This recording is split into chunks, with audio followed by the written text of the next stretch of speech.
introduce myself. I'm Maclean. I'm a senior lecturer at Leeds Beckett in the Fine Arts course there. And it's just to welcome you all to these series of ongoing talks of artists showing in the British Art Show, together with the School of Art, Architecture and Design at Leeds Beckett. We've organised these series of talks. It's going on all the way till, I think, New Year actually, every Tuesday. So, apart from working, I'd especially like to thank today's artist, who is Rachel Maclean. Hopefully some of you have had a chance to see her fantastic, amazing piece that's on the show. Rachel is, for those who don't know a little bit about it, Rachel's originally from Edinburgh. She studied at Edinburgh College of Art and is currently based in Glasgow. My first encounter with Rachel's work was sort of last year in London at Anita Zobladova's space, and she was showing these amazing videos. I was completely lost in this transformative, immersive kind of video work. Rachel is going to be in conversation with Dr. Catriona McClara, who is the curatorial exhibition manager at Leeds College of Art. So I'm really grateful for being here. Just hand over to you, Rachel. Thank you so much to Leeds Beckett University and Leeds Art Gallery for inviting me to talk, and thanks so much for coming. It's great to see so many people here. So what I thought I'd do is start by talking about the work that I've got on the show, which is a new commission called Feed Me. And that should give you a bit of an introduction to my practice, and then I'm going to talk a bit more about 2 to 3 older works as well, which kind of feed into some of the same ideas. So the work Feed Me was a commission for British Art Show in combination with Film and Video Umbrella in London. It's the longest and probably the most ambitious film I've ever made, so it's an hour long. And as opposed to my older work, it's scripted. A lot of my older work used found audio, which I'll talk a bit more about later. However, the film is kind of quite a surreal narrative. It switches between a number of different genres, so it passes in and out of fairy tale, musical theatre, drama, horror film, TV interview. There's a feeling of you constantly moving between different kind of environments and different kind of genres. All the characters in the film are played by me, so me dressed up in a variety of different costumes, quite heavy makeup, quite heavy kind of prosthetic makeup. Apart from a dancer, there's a dancer in there, but otherwise all me. And the whole film is also shot against green screen, so I'll talk a bit more about this later as well, but shooting it against green screen gives it this kind of synthetic feel, so it's very digital, it's very kind of unreal. So the title Feed Me, and this is a kind of still from the film. The title Feed Me, I guess I was interested in using this idea, or the title as having a kind of dual meaning. So on the one hand, relating to ideas of consumerism, consumption, eating, the idea that consumerism depends upon a kind of insatiable appetite, the idea that you can never be full, and the idea that you always want more. The idea that the consumer's dissatisfaction, insecurity, instability, sense of emptiness must constantly be stoked and prodded. Happiness must be kept at bay in order that the promise of it can be offered up again in the guise of things, in the guise of products. Things that numb and appease your dissatisfaction for a moment until you become hungry again. So I kind of got interested in this idea, something of the idea that you have to keep feeding the beast or else he'll consume you whole. Also I got interested in the idea of feed me related to the sense of, or terms of how we take on the responsibility and care for others. So do we feed each other or do we feed off each other? So how do we understand our own entitlement, justify our own appetites, and how do we explain and understand the hunger I guess both literal and metaphorical, that exists in society? So in making the film I got interested in, I think these are just a few kind of references that relate to feeding. So in making the film I got interested in the idea of looking at youth, so both a literal sense of youth in terms of exploring ideas of childhood, but also more generally a desire for the young, the new, the fresh, the emerging. So the new iPhone, the new update, rolling news, the emerging artist. So the idea that you can't keep feeding the beast the same old maidens. Soon he's going to want a princess. And then what? Something new, something fresh, something he's never tasted before. So this kind of idea of new and renewal. So the film kind of confuses and plays between the boundaries of the adult and the child in a number of different ways. Because it's me playing all the parts, I'm masquerading as different genders, and also masquerading as different ages. So there's this quite kind of paper-thin sort of gloss value to the characters. They're kind of like avatars, they're kind of almost like 2D cartoons. And I was also interested in playing on that idea of you're supposed to believe they're children, but at some level you know they're not. And this sense of their age and their identity is constantly slipping. As with some of the other characters, there's the feeling that once they're inhabiting a kind of stereotype, and on another hand, it's something more complex and something that's a bit more unstable. So there's these two kind of girls in the work, and all of the child characters have these warped eyes. So warped eyes, kind of like a Disney's Frozen character.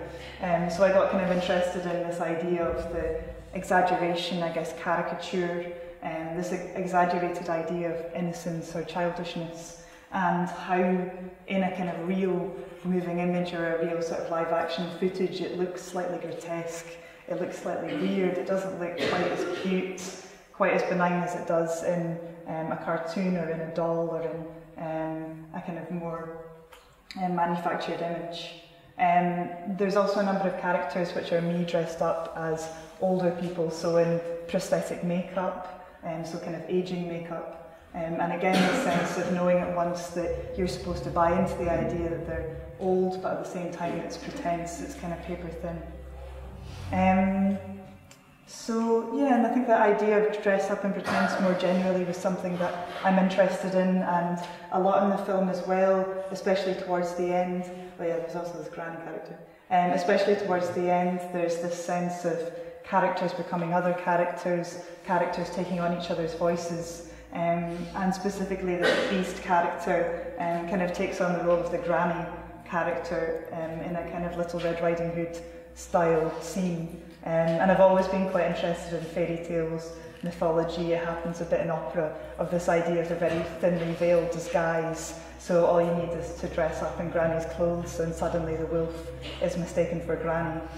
So there's something of this very kind of, at once maybe thinly and sometimes more thickly veiled pretense. So the other thing I got kind of interested in is thinking about this idea of childhood and adulthood, and something of the kind of adult desire to regress to childhood, and ways you can trace that through culture. So I guess examples of this are maybe the Google office, so the Google office with a ball pit and all these kind of references to childhood and play, the kind of man's onesie, the adult onesie, this kind of recent obsession with childish, babyish sort of snuggle gear, and also the kind of Starbucks cup, something like a kind of non-spill baby's cup filled with hot milk that people walk around with. So something of the kind of adult world regressing to the child. And I also got quite interested in, oh yes, so in the film there's all these objects that occupy the kind of adult world, or that the adults use, that are just toy objects, so just pretend objects. So kind of pretend phones and pretend laptops. So there's this sense of the adult, the serious world being inhabited by these kind of fairly baroque sort of Disney princess pretend objects. Yeah, so this is a bit more. I also got interested in this idea of our obsession with children also behaving like adults. So at once adults becoming more childish and children, our obsession with children behaving in the way that an adult would, or pretending to be adults, and specifically the kind of trope of the X Factor or the Voice, and this idea of children performing precociously well singing in the way that an adult would, dancing in the way that an adult would, and something of our obsession with that. And I was thinking also about this idea that in the same way that we're obsessed with seeing animals dressed up like humans, pretending to be humans, we're kind of obsessed with seeing children acting like adults. So there's something of a kind of obsession with these boundaries and their transgression. I was also interested in the way we fetishise and conserve a kind of privileged, gated off world of childhood innocence, so a kind of mini utopia of the mind, complete with day-glow rainbows, perfectly manicured hillocks, and friendly creatures that talk in kind of babyish gobbledygook, that is helpfully translated by a benign male voiceover, if In the Night Garden is anything to go by. However, I'm also interested in who the kind of fetish for youth and childhood serves and who it protects, as there seems to be little correlation between the desire to see a child sing like an adult on X Factor and a concern for the very real ways in which adults' decisions impact on the lives of children. I grew up in a period in Britain where the fear around youth and the ridicule of the working class and underprivileged youth was rife, exemplified in the use of the word Ned in Scotland, which is like a chav but maybe more specific to a young person. The idea that innocence in relation to the child is something that's both class and racially specific is something I'm interested in, and the idea that in the West the kind of privileged vision of innocence, or the conventional illustration of innocence, is white and middle class, so very often blue eyes and blonde hair. This is just a Google image search for innocence. So I'm also interested as well in thinking about innocence in the larger sense. So how and where do we designate innocent victims? And particularly in relation to poverty, how do we understand innocent, who's innocent, and who's a victim? So I was looking quite a lot at kind of Victorian images of poverty, and particularly the obsession or romanticism of child kind of urchins or street urchins or homeless children, and the obsession with that as a kind of subject for painting. So in these images, the children don't look at the viewer or confront them with their implicit suffering, their innocence. From a philanthropic point of view, people seem to generally be attracted to innocence. Children are still used a lot in advertising campaigns for overseas aid, for example. Then I was thinking about, I guess, depictions of, as I mentioned before, a lot of what I grew up with in terms of what was in the media, so depictions of youth in terms of the chav, and then more recent visions of poverty where we see the poor and particularly working class youth as a source of society's ills. They're branded as crude, lazy, ill-educated. Their plight is not the fault of society but supposedly their own fault. So they're no longer seen as innocents to be romanticised, aestheticised, but instead ridiculed or demonised. So I was kind of interested in something of the way in which we designate innocence.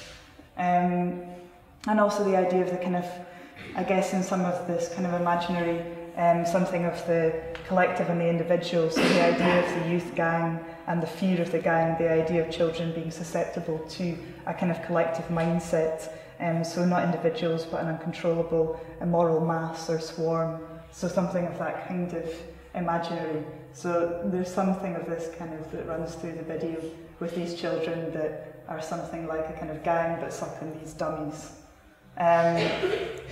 So I was also interested in the film and thinking about something of the boundary between the imaginary and the real.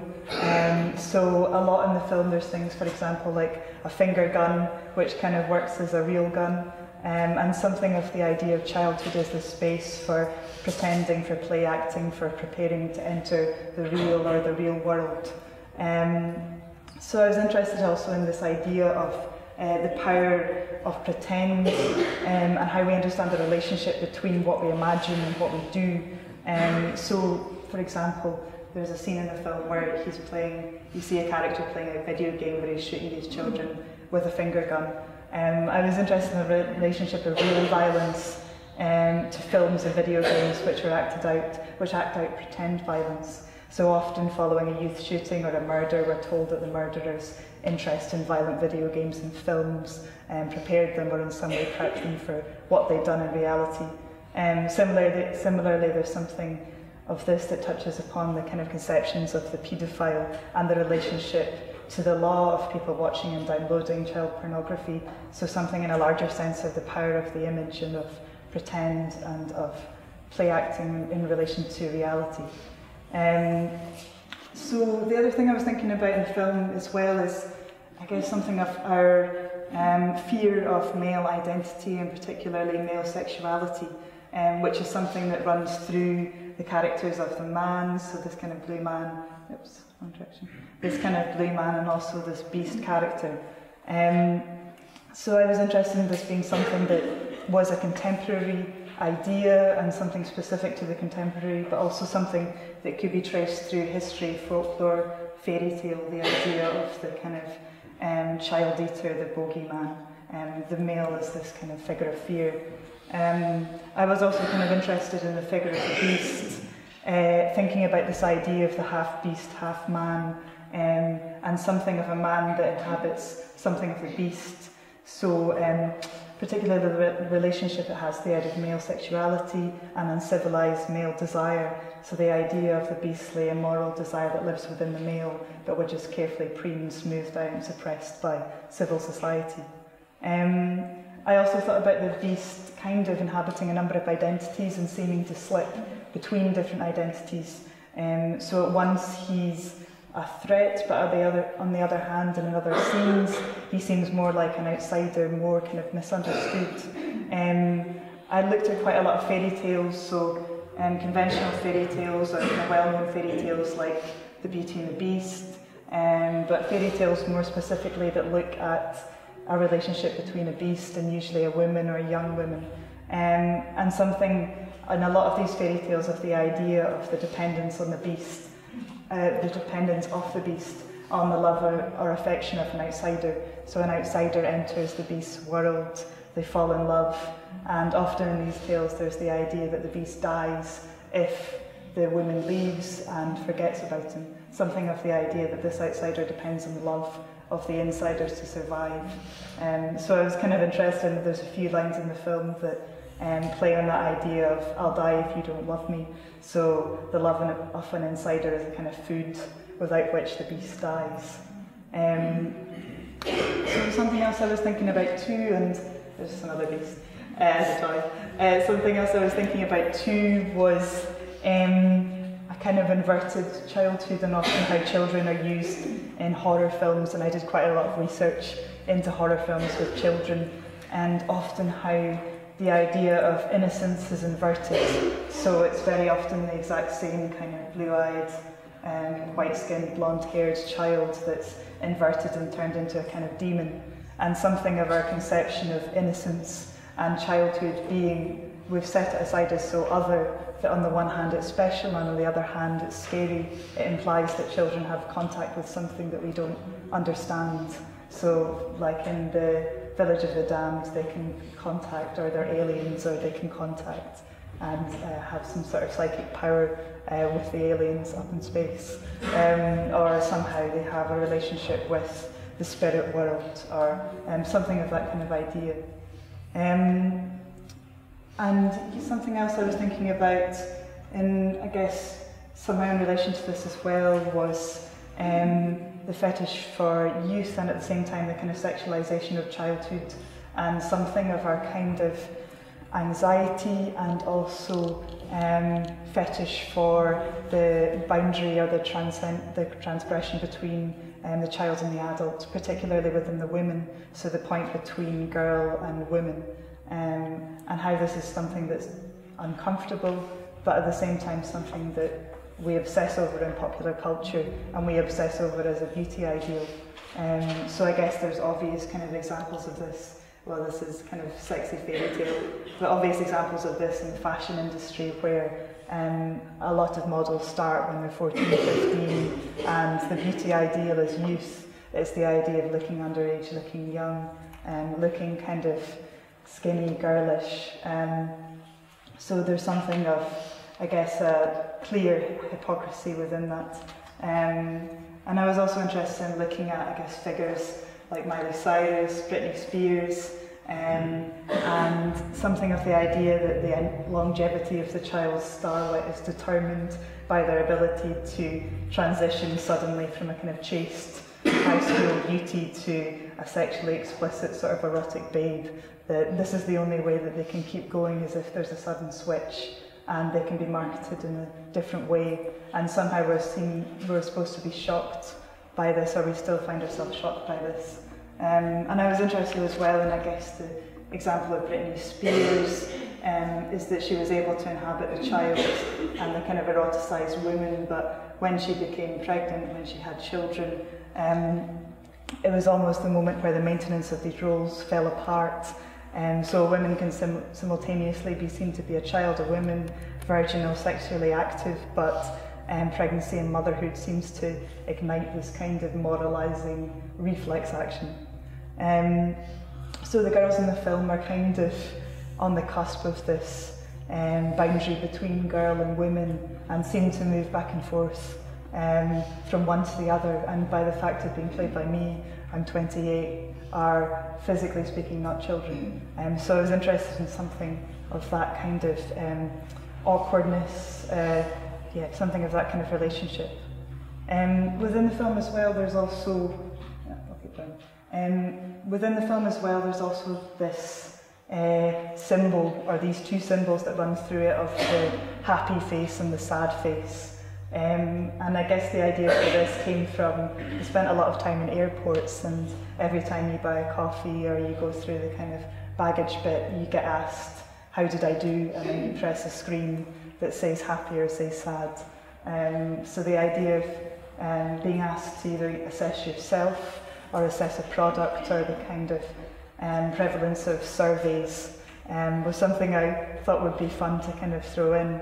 And also thinking about the idea of consumer research, customer research, market research, and how that changes our conception of identity. Specifically on the line, the idea that we go online and our information is collected in order that companies can predict what we're going to buy in the future. So it's a sense in which identity in that world is no longer about where you're born, what you look like, so much as what you're going to buy. So it's less about the past and it's more about a future, a prediction of the future. And within the film as well, there's kind of this odd language, something like a kind of text internet language. There's a ball, a sort of unhappy ball, that is this kind of odd sort of talismanic object, that when you squish it, it says, "I'm too happy." And I think something of that kind of phrase was an idea that sums up the feeling I want the work to give you, which is something that's so excessive, something that's so happy, something that pushes things so far to the limit that they tip into their opposite. So when you're too happy, you're no longer happy. When you've eaten too much, it's no longer pleasurable, it's something that's kind of unpleasant. You feel like you're going to be sick.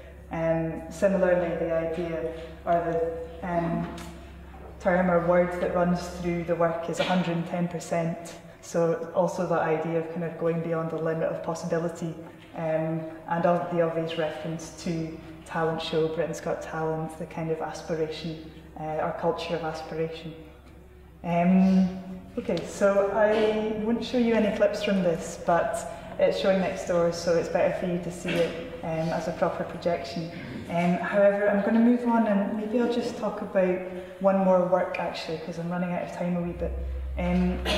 So I thought I would talk a bit about one of my more recent works, which was a project I did for CCA in Glasgow last year.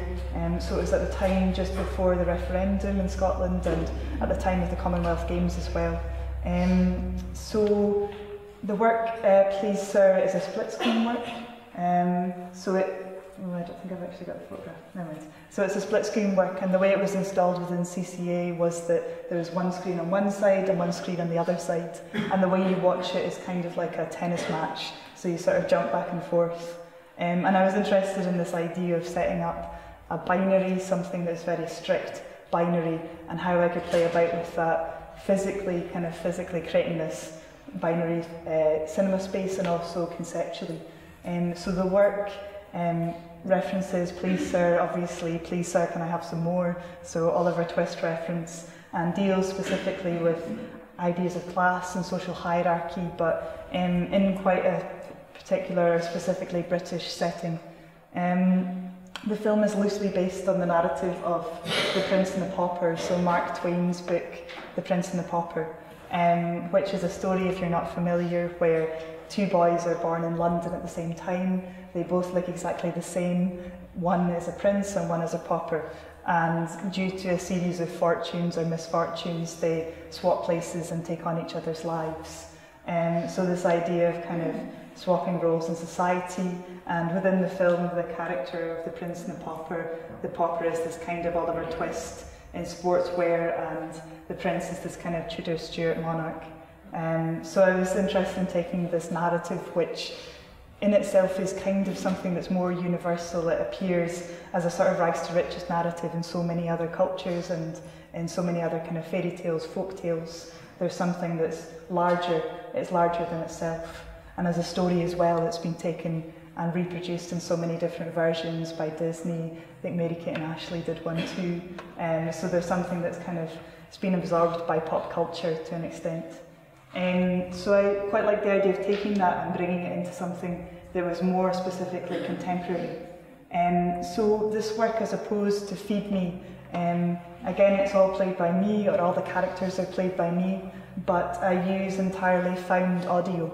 So audio taken from films, from TV, a lot of specifically from productions of Prince and the Pauper, which I mime to in character. So it's more like a kind of collage of existing reference points.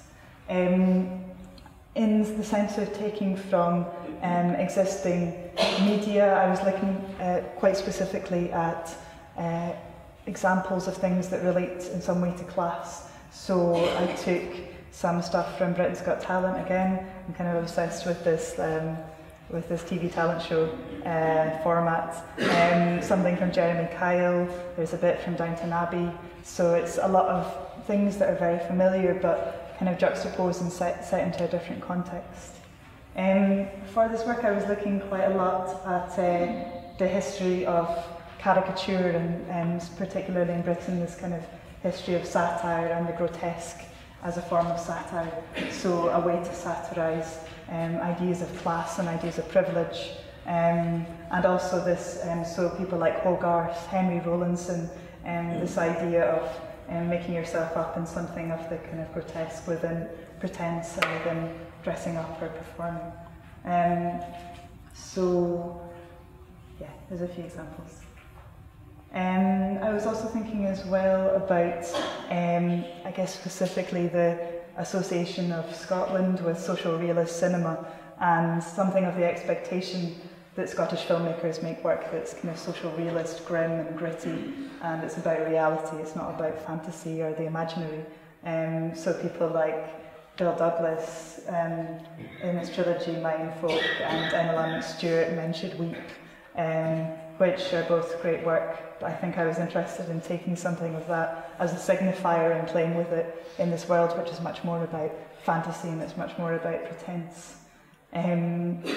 So I'll show you a short clip from this. You've kind of got to imagine the two-screen setup, because in this clip it's just got both works on the one screen, or both projections on the one screen. So in this clip, the film itself is 30 minutes, but in this clip you see a clip from Oliver Twist, the musical. It goes into a clip from Britain's Got Talent with a little boy singing a song from Oliver Twist, the musical, and then it goes into Jeremy Kyle. So.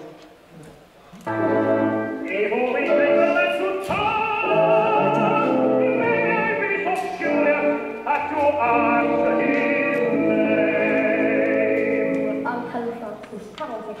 12. Okay, and what's your act?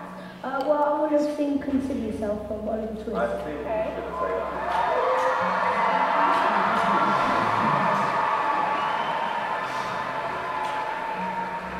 Is that what you'd like to do to be in the West End? Yeah. So who in the West End do you aspire to be like, do you think? I'll say Dodger. Right, the character in Oliver Twist. Alright, your chance in the spotlight here, Callum, off you go.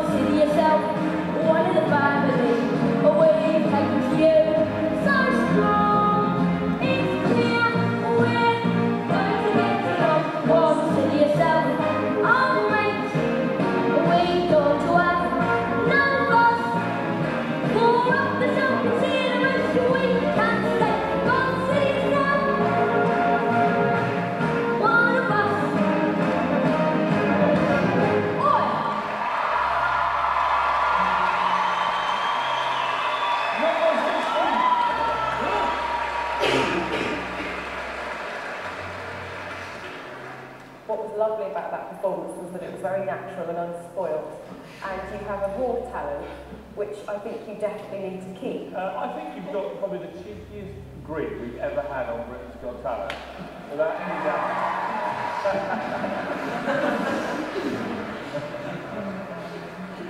Did you ever stop laughing or not?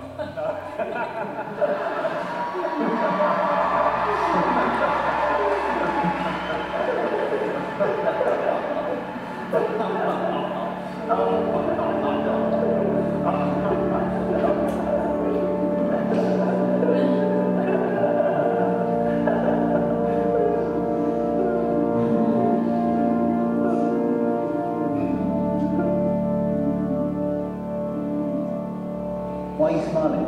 Don't know. Just hang on. Are you smiling because you're nervous? See, I think it's funny. A few weeks ago, a few days ago, you mugged somebody at knife point. You think that's funny, yeah? No, I don't think it's funny. So tell me what happens. Tell me what you do. Well, I can't take the money off them. And scare the life out of them with a knife. But I'm not going to use a knife. Who do you approach? What do you do? Do you target people? Do you think I'm going to go to this sort of place? Well, how do you work it out? Come on. People like you that look smart. People like me that look smart. What do you mean look smart? People that look to see it's got money. So what do you do? You lie in wait, you distract me, what do you do? So how much you mug me? Go on. Well, I'll come grab me and tell you where the money is. If I use money, I'll use some on you. So if I didn't give you my wallet, you'd stab me? That's all right.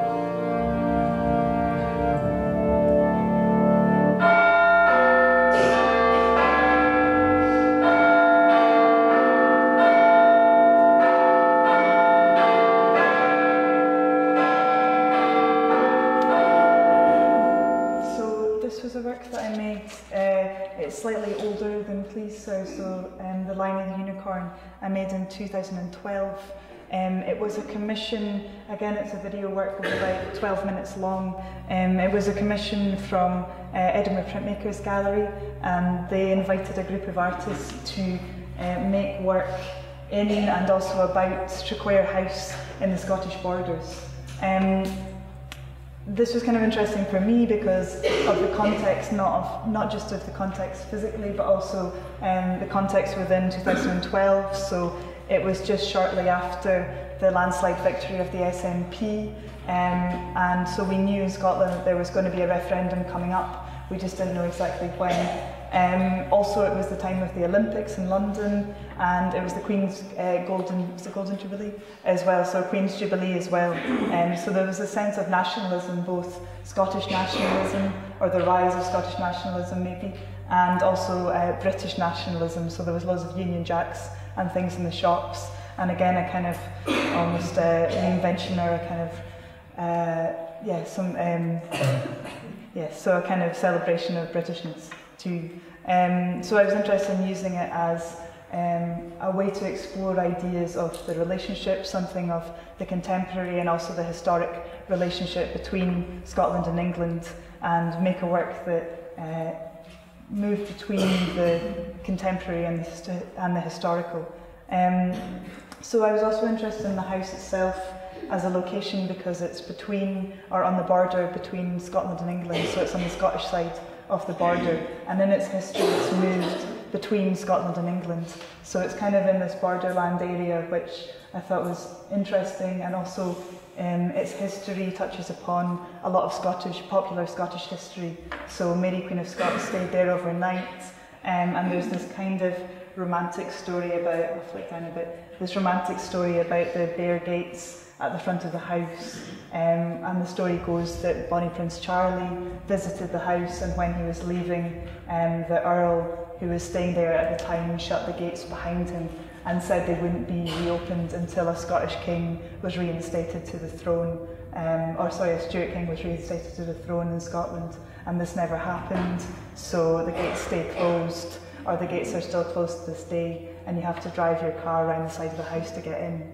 So it's this kind of romantic narrative that plays into the ideas of the Jacobites and the relationship historically between Scotland and England and the union of Scotland and England. So I was interested in how I could take that and set that within the contemporary. So the film is called The Lion and the Unicorn in relation to the heraldic symbol for the United Kingdom, with the lion symbolising England and the unicorn symbolising Scotland. And I like the idea of these characters being, in one sense, kind of absurd or kind of farcical or kind of childish.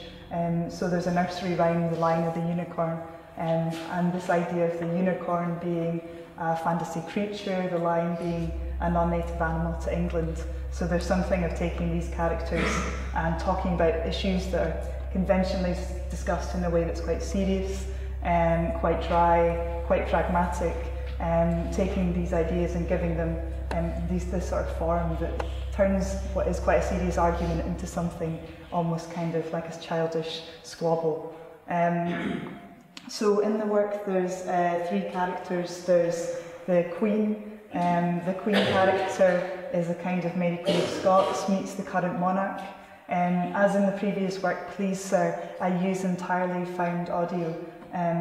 Within this work, the Queen only speaks with previous versions of the Queen's Christmas message. So starting with the first Queen's Christmas message and then going through to later ones. So she's something of a mixture of a historical and a contemporary figure.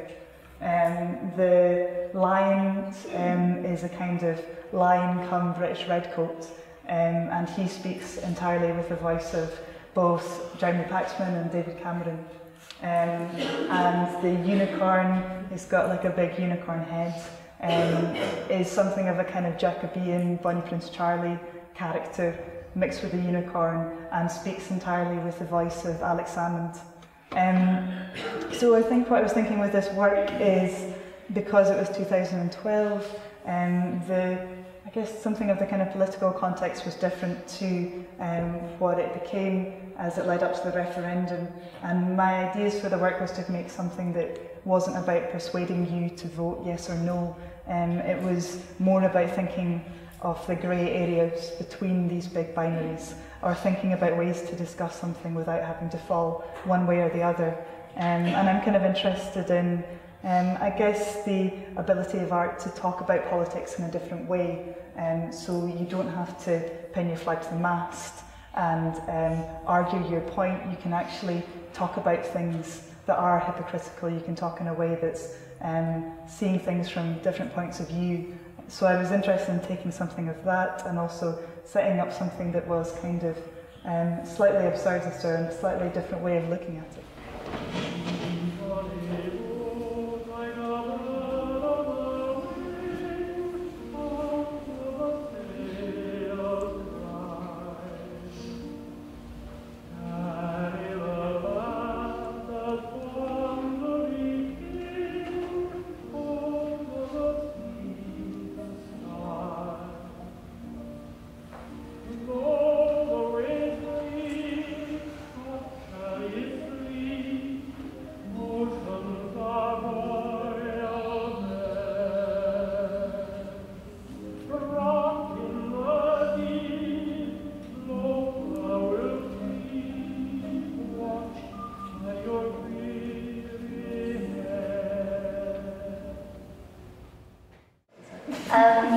So thank you very much. I was going to take this opportunity to publicly congratulate Rachel on her new piece, Feed Me.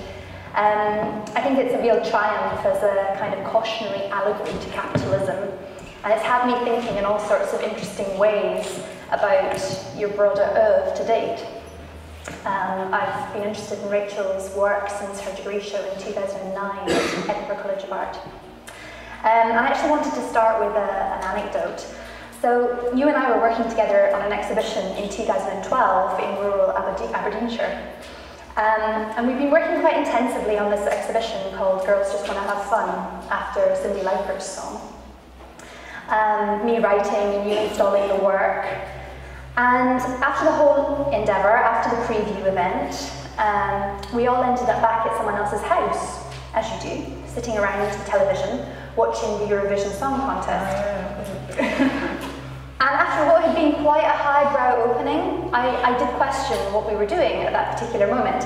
And at the time I thought, well, Rachel's worked very, very hard on the show. She deserves some light relief, in whatever form that might take. But now in retrospect, I realise that actually you were still working, and that a currency of popular culture is absolutely integral to your practice. So keeping on top of such things. I forgot for the Eurovision Song Contest. And so on that note, I want to talk about the interest in found audio and the iconography that you choose to appropriate. Some of it's so tantalisingly recognisable, almost uncanny, and others you can't quite put your finger on it, but it's probably something that's left itself prone to being parodied or satirised. So can you tell us a little bit more about how you select your material and what are your key resources and what tends to pique your interest? Yeah, so I look at YouTube quite a lot. I don't think I could make my work without YouTube. And I think it depends what work I'm making, so a lot of the time I start with the idea of there being a kind of theme or something. I've made work that can be something about a banal or just an object that everything else kind of centres around. So I made a work about bananas, and that was thinking, right, what is a banana and where can I take this? And I guess with a work like Please Sir, it was about thinking of class, how do we understand class today, how does this run through popular culture and also through kind of folktale, fairy tale, I guess kind of national identity more broadly. And with Feed Me, I think it was thinking about childhood as a starting point, so youth and childhood, and I started looking at a lot of horror films, and I can't try to think what else. Yeah, and also kind of pop starlets, TV interviews. I think in some ways my work's not only dependent on YouTube, but there's something about the process of working with YouTube that I'm interested in creatively, so this idea that it's almost like a contrived kind of stream of consciousness. So you take a starting point and you end up somewhere else without even really knowing how you got there. And there's something in my work I quite like about that idea too, that it's like a stream as a narrative. So you're kind of streaming through different reference points in a way that things connect, but not in a conventional kind of narrative sense. It's interesting that you showed Please Sir tonight, because I went onto YouTube last night and watched the original Britain's Got Talent with that particular scene, and I was amazed at how similar you captured the lip syncing just so carefully, and Amanda Holden and Simon Cowell and Piers Morgan, I believe, were all sitting on that judging panel, and the judging panel format seems to have become quite an interesting area for you. It's appeared in several different pieces now, and I'm slightly obsessed with it, but then I also think that I've hardly been anywhere in the world where you don't turn on the television in a hotel and then it's some kind of form of Britain's Got Talent or X Factor. I was in China recently and almost every channel was some kind of format with a panel and somebody singing or performing. So I think there's something that's so recognisable and it doesn't go away about that format. So I feel like I'm just going to hang on to it until it actually goes away in culture. But also I think the idea of being judged, presenting yourself to be judged, and aspiration, I guess, buying into the sense that we can all be famous, we can all be up there, we all have the potential to be there on the judging panel. It's that kind of myth that you buy into, and I guess it's that myth that these kind of programmes perpetuate. And in a work like Please Sir, there's quite a lot of those kind of situations where somebody's presenting themselves to be judged, so some kind of interview scenario. So yeah, I think it's something that I can't seem to get away from, let go of. Someone once said to me that there was, the talent show format was used because it meant that they didn't have to pay writers to do scripts anymore, because you were guaranteed a ready-made sub-story with almost every single episode. Yeah. So I've got a question around self-portraiture and performance as well. Your practice often reminds me of Claude Kuhn and Cindy Sherman. It's often commented upon that you're the only actor/model in your work. Although it's interesting that you've also kind of come up with a stunt double recently for the dancing. I wondered how you've done that. So sometimes it's quite obvious that it's you, but you are becoming increasingly unrecognisable as some of the prosthetics and CGI takes over. And I was wondering on that note, who has been your favourite character to play and why? Yeah, I quite liked playing the Beast character in the film Feed Me in the show, because it was, I don't know why, but it just didn't look like me at all. It was quite strange, and quite strange to look in the mirror. I was like, that's really weird. And something about the comedy of the costume was good fun. Does it take you quite a bit of time to work out the sort of prosthetics and the makeup and get it exactly how you want it to be, or? Yeah, it's weird how anything you put in your face changes it, and it can be so subtle. Like the tiniest thing that you alter in somebody's face makes them look different. So it's something about it that you don't quite know what this person's going to look like until you're in the makeup, and then you kind of realise, all right, okay, this is kind of the person I am. No matter how much you plan, it doesn't seem, there's always something subtle in it. But yeah, it was fun working with prosthetics this time, and how much more that transforms you, and how much more it feels like wearing a mask. So you're an artist, and you work predominantly in video and performance. But I also sometimes wonder if you perhaps wanted to be an actor growing up, because it's so integral to what you do. Yeah, no, not really. I've never done any acting on stage or anything like that. But I guess when I was a kid, my dad had like a video camera, or like a video camera for filming stuff on holidays. So me and my brother and friends used to film a lot of stuff, and there was some part of that was maybe like amateur acting. It was always, I think it was a time to kind of play a witch project, but it was always in that kind of style. A sort of invisible bad guy in first person point of view.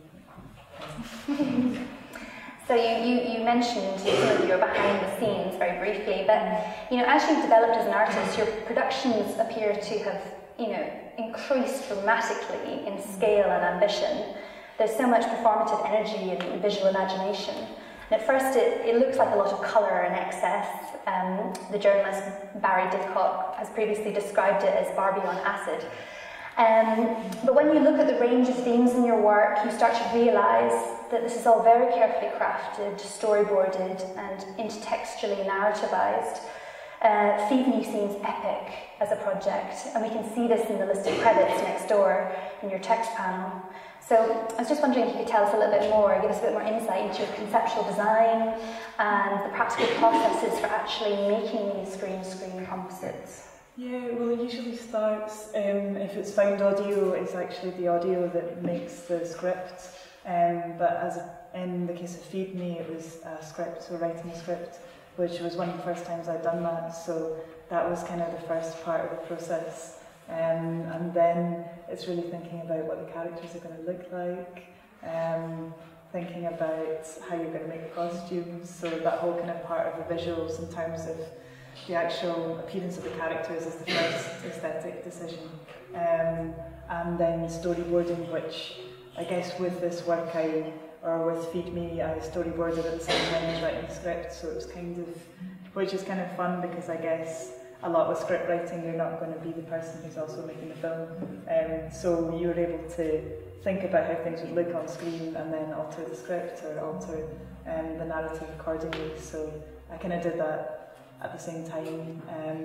And then filming on green screen, and then there's the longest part is putting it together in post. So editing all of it together, so the actual footage, just the green screen footage in an edit, and then making the backgrounds and then colour grading and all that, which gives it the sort of final look.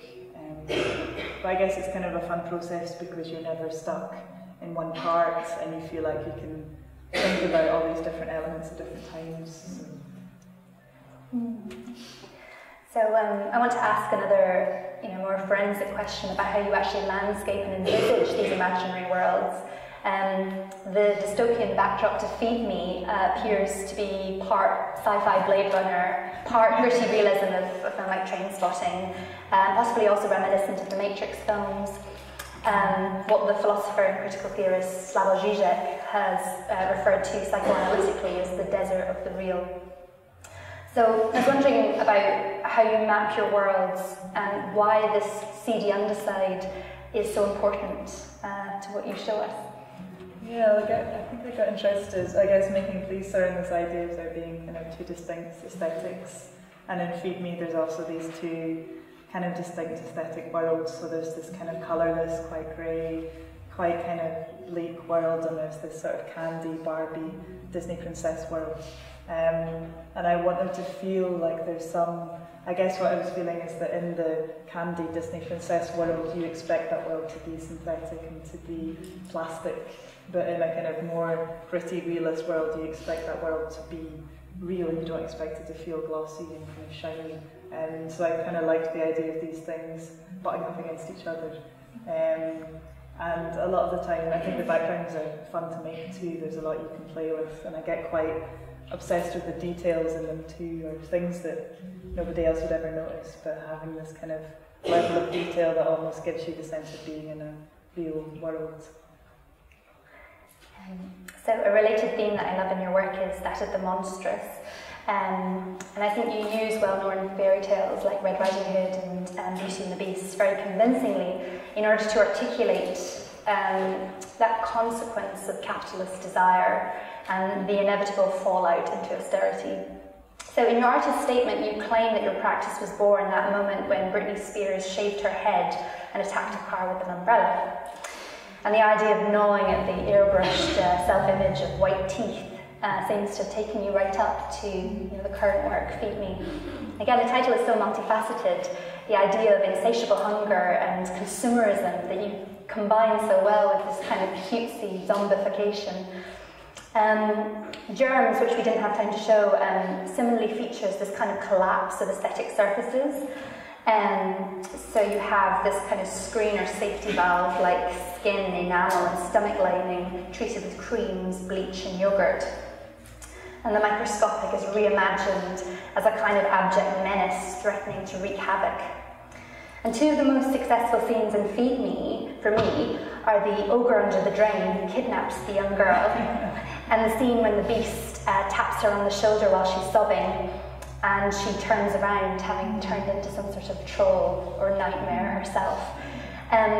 So your work still seems to be located on this knife edge, and the investigation into the grotesque still seems to be capturing your imagination. As an allegory, does it perhaps teach us to demand more of our existence than the short circuits to satisfaction, or the impossible and absurd attainment of 110%? I'd hope it would help you to ask more, maybe. I guess something I'm kind of interested in is making work in a way that's not seeing myself as an outsider in this culture. It's almost like you're talking about something that you're kind of in and you can't quite see outside of. You're in and you're kind of complicit in. But there's kind of critique within that. So there's a part of it which does comply with a kind of mainstream entertainment value, but there's something within that that disturbs it too. Yeah. What do you think? I don't know. Yeah. Yeah. It's definitely given me food for thought. Yes. I think it'll have me thinking for quite a while, as it probably will the rest of the audience. Can I invite questions at this point? Has anyone got something burning they'd like to ask Rachel? Yes.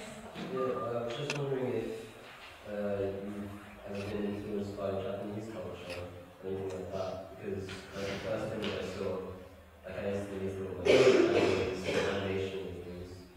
Yeah, I've never been to Japan, but Yeah, growing up I think watched quite a lot of Japanese like cartoons, and that idea of the kind of childish girl, I guess, like the kind of Lolita girls in Japan, that trend which is taken on here and taken on in the West, is something that I'm interested in, and something of that kind of sexy child thing that we have here but seems to be exaggerated in Japanese culture.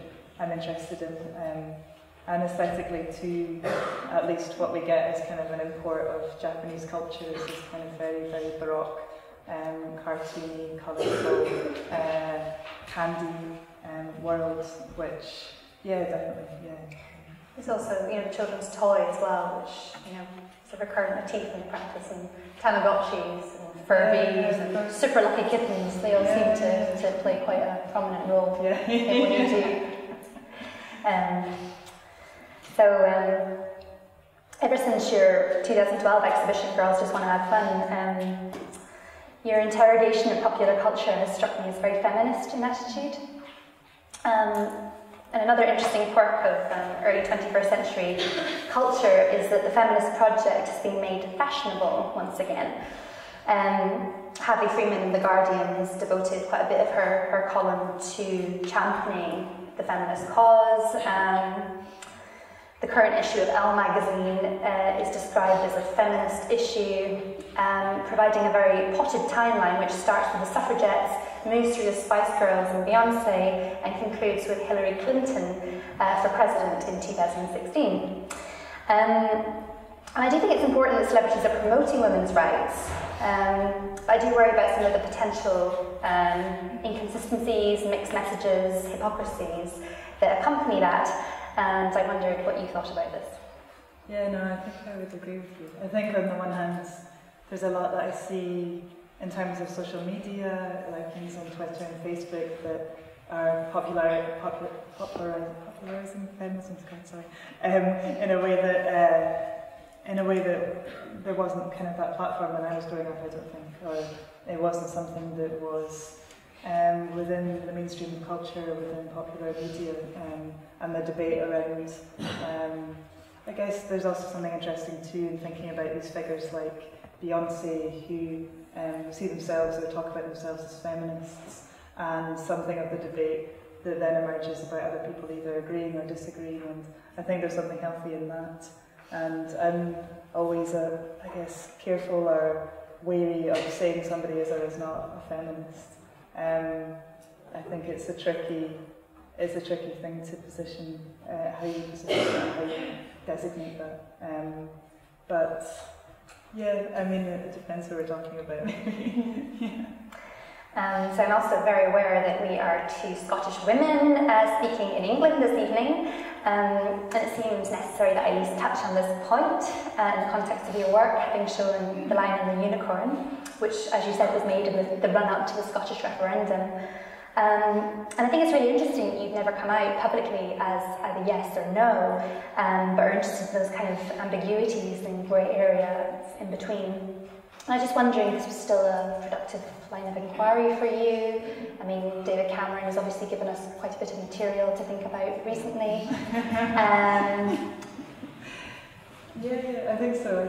I mean, when I was at art college, my degree show was work about kind of Scottish identity, but more in like a kind of touristic sense of what it means to be Scottish. So I lived in Edinburgh, and if you've ever been, there's a kind of big tourist culture.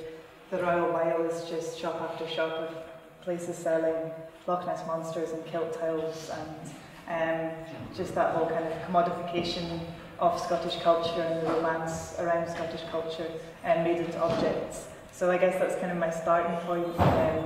And then when we realised that we would have the referendum, it seemed like something that I'd been treating in a way that was semi-politicised, but it became an issue. You could no longer talk about Scottish identity without it being something that was political and current.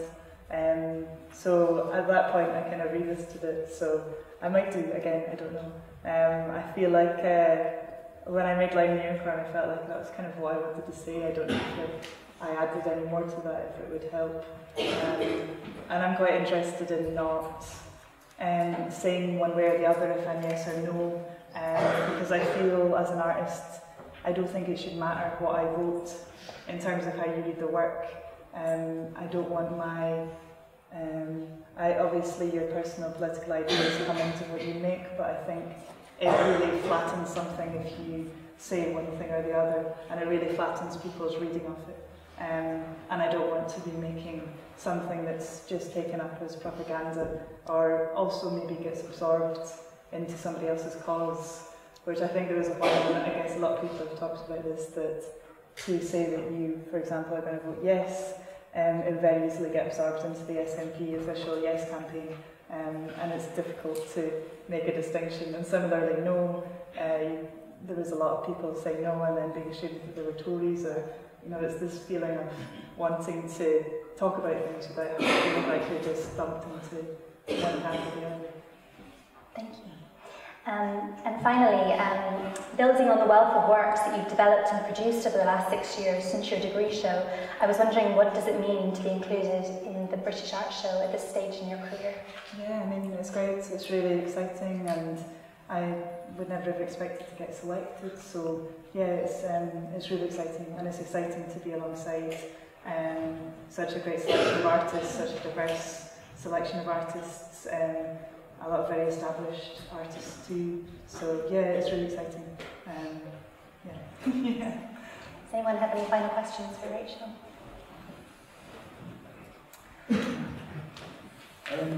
When you talked about you using still images from your films, and obviously there were still images from your films in the catalogue for the show, and I find a very particular quality about the still images. Yeah. It's a bit like pressing the pause button amidst the chaos of the movie.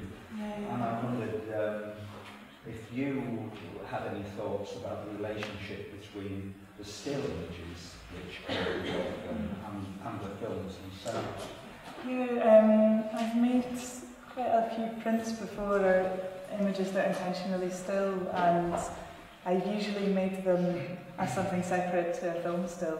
I feel like there's something different about the way, well, I guess obviously there's something different about the way you engage with a still and a moving image, but even in terms of composition, there's things you can do in a still image that are more difficult in a moving image. There's certain kind of conventions of composition that you can work with in a still image that are dissimilar or don't work within the moving image. So I guess the still images I've made have always referenced something more like painting, or something more of the kind of conventions of the way you would pose and the way that you would set figures up within a painting or within a photograph. So I see them kind of as connected, I guess, but slightly different worlds in the way that they're constructed. Because when you mentioned about the optics or the split screen, and you're talking about film and painting, it makes me immediately think of somebody like Bill Viola, and I just kind of find it very, very interesting within the critique within your work, this relationship between being inundated with information and also that kind of interesting beauty of the still. Yeah, I think something, partly the reason I think I started getting into making video is because I studied drawing and painting, and I find it really hard to make a painting without putting too much into it, because there's an element, an aspect of painting where you actually have to be slightly minimal about what you do with it in order to communicate. I think I was just cramming it too full, but there's something about the moving image that allows you to talk about so many different things, have music, have costume, have props that are like sculptures, you can put that all in there. And I think it's nice knowing that, because I guess now that that's the main part of my practice, I feel like if I make a still image, I've got a bit more room to be minimal, because you've said a lot of what you feel like you want to say in the moving image. So, I noticed you've created like an environment for people to come in and enter. Exhibitions and all. Just wondering what your thoughts are behind how you come up with the idea of how people view your film. Yeah, I mean, I think, I guess that one is quite simple in some ways, but I just didn't want it to feel maybe like, in quotes, neutral, or I didn't want it to feel either kind of white cube or black cube. I wanted it to feel a bit more like you're entering a little girl's bedroom, or there was a distinct sort of difference between the space you'd come from and the space you were going into.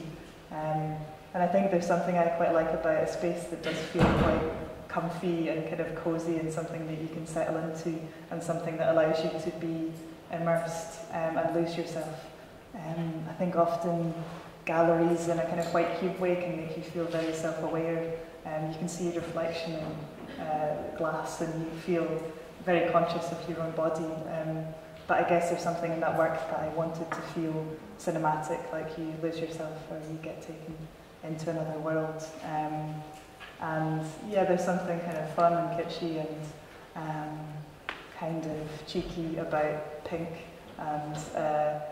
and baby blue, so I quite like that feeling too. And beanbags as well. Beanbags, yeah. It feels quite dreamlike. Is that something that you focus on, sort of the way that we're always subconsciously affected by consumerism? Is that something you sort of focus on, the visual? Yeah, that's a nice idea. Yeah, I guess there's a feeling that at least the world in Feed Me is kind of saturated with something that people are not necessarily directly speaking about, or saturated with these symbols and these images that nobody directly says what they are or what they mean, but there's something in there that's consistent and unavoidable. Yeah, I think there's something in relationship to surrealism and I guess the kind of art that comes out of dreams, and even visually I like things to look, I guess what we associate with a dream in a film is it goes a bit soft focus, or it goes a bit soft around the edges, so everything is quite kind of soft, and I like that feeling of it being kind of romantic, dream-like almost, so yeah. There's a question at the back. We're to bring your work to fruition. Do you find yourself having to rely on a lot of different aspects, such as people for like equipment or skill sets and whatnot?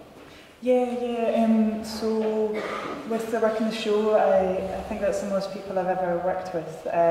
So I work with like a DOP, and I think we had about 2 or 3 other people on set for lighting and camera. And he usually brings like camera, lights, and sorts all that out. And I worked with a guy, Andrew Brewer, in London, who did some of the CGI animations in the film, and Finn Anderson, who did the songs, like the musical theatre kind of numbers, and Julian Corrie, who's a musician in Glasgow, who did the kind of other sound, Foley sounds, that sat underneath the visuals, and a few other people beside that too.